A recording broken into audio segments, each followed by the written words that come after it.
15મા વચનામૃતમાં સ્વામિનારાયણ ભગવાને કહ્યું કે આ જીવ છે એ અધ્યાત્મ, અધિભૂત અને અધિદેવ, આ ત્રણ માધ્યમથી આખા શરીરમાં વ્યાપીને રહ્યો છે. પણ જીવનું ભોગતાપણું ઇન્દ્રિયો દ્વારા છે.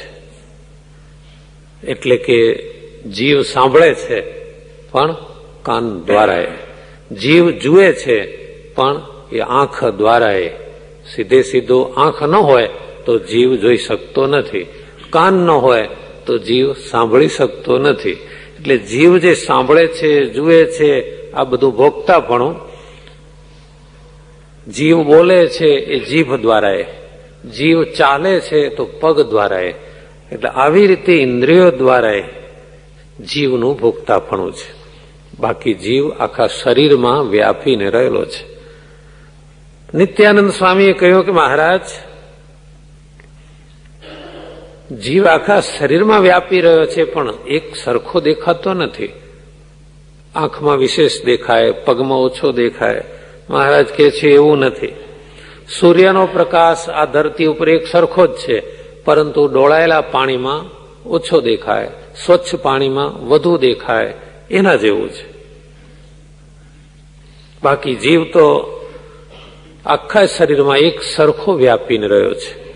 બ્રહ્માનંદ સ્વામીએ પૂછ્યું, મહારાજ, આ જીવને કેટલાક તો તારા જેવો દેખે છે, કેટલાક દીવાની જ્યોત જેવો દેખે છે, કેટલાક તો બપોરિયા જેવો દેખે છે.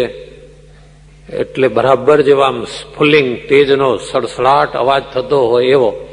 એનું શું? શ્રીજી મહારાજ કહે છે, તું જેવી જેની આરાધના, જેવી જેની સાધના, પણ એ બધા જીવને દેખે છે પૂર્ણ રૂપથી નહીં. એ સમ્યક આત્મદર્શન નથી, અંશ માત્ર છે.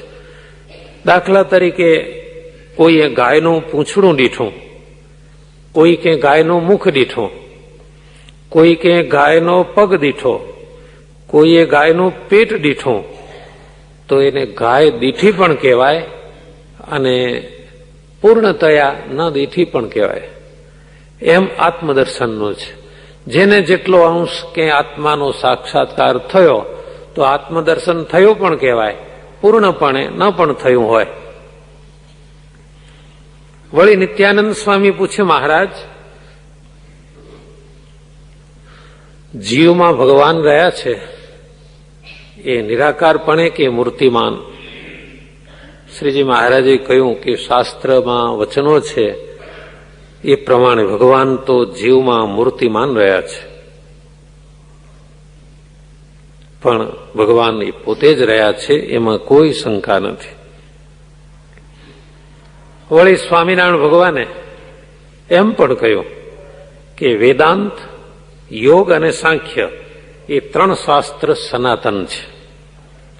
એ ત્રણેય શાસ્ત્રમાંથી ભક્ત એક એક વાત પકડી લે તો એનું કામ થઈ જાય. સાંખ્યવાળા એમ માને છે, મારે કોઈ નથી,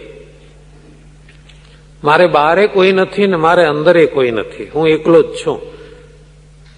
ઘણા ઇન્દ્રિયો અંતઃકરણથી ડરતા રહે છે, તો સાંખ્ય જ્ઞાન એમ કહે છે કે છે જ નહીં ને, ઇન્દ્રિયો નથી ને અંતઃકરણે નથી, પછી ગભરાવાનું ક્યાં?